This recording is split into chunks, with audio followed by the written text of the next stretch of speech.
How's it going, guys? So service providers are essentially Mira's building blocks that stack on top of each other and create the Mira framework. So if we open up our framework and we go to Application and Providers, you'll see that we have one routes provider. Now in the first tutorial, we composer installed Mira/installer, which just installs a bunch of other providers inside the vendor folder.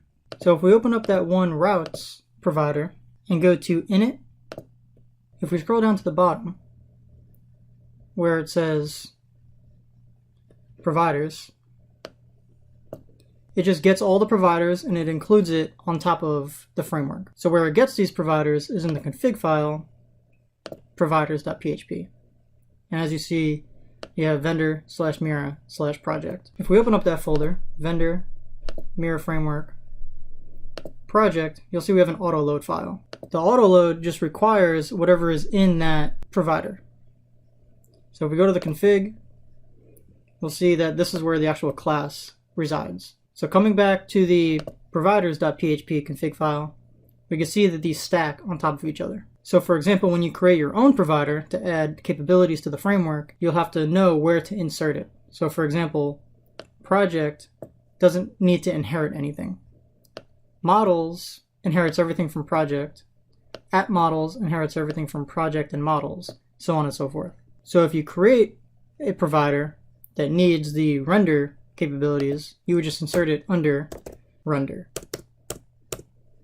Installing new providers is pretty easy as well. So if we delete our render provider, as well as delete it in our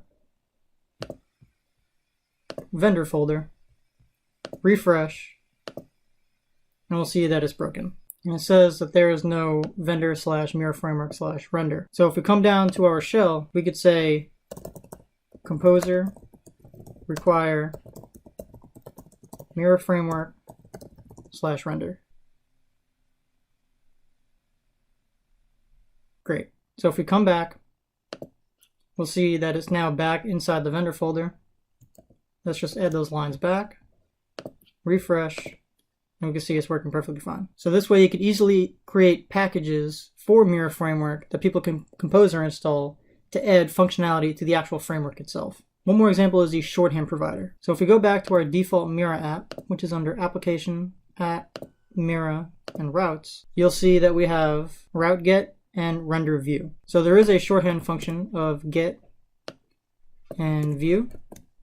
So if we refresh the page here, we'll see we get the same thing. Now this is because there is a render building block or provider under the Mira framework. So if we look down here, we'll see shorthand. Let's go ahead and delete that.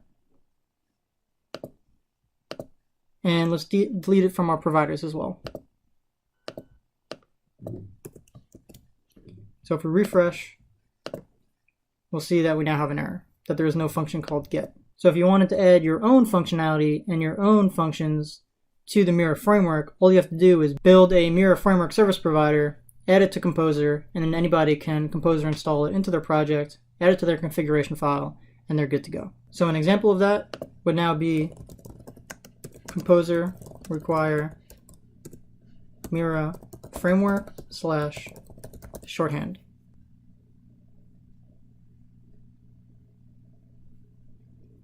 That is now added to our vendor folder under shorthand. Let's add it back.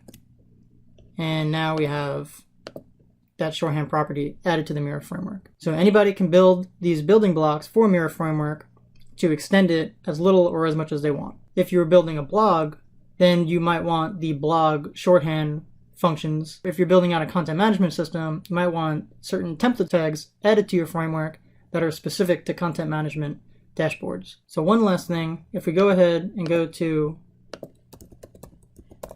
packages.org and just type in Mira Framework, you'll see all the service providers that are currently available. And a lot of these are the core service providers. As the framework gets more popular, there'll be more third-party service providers that will add functionality to the Mira Framework. And as I keep on developing Mira Framework, I'll keep creating these service providers, and it'll just keep on building up the framework until it's at a spot where it can be the #1 framework. All right, thanks guys. See you next tutorial.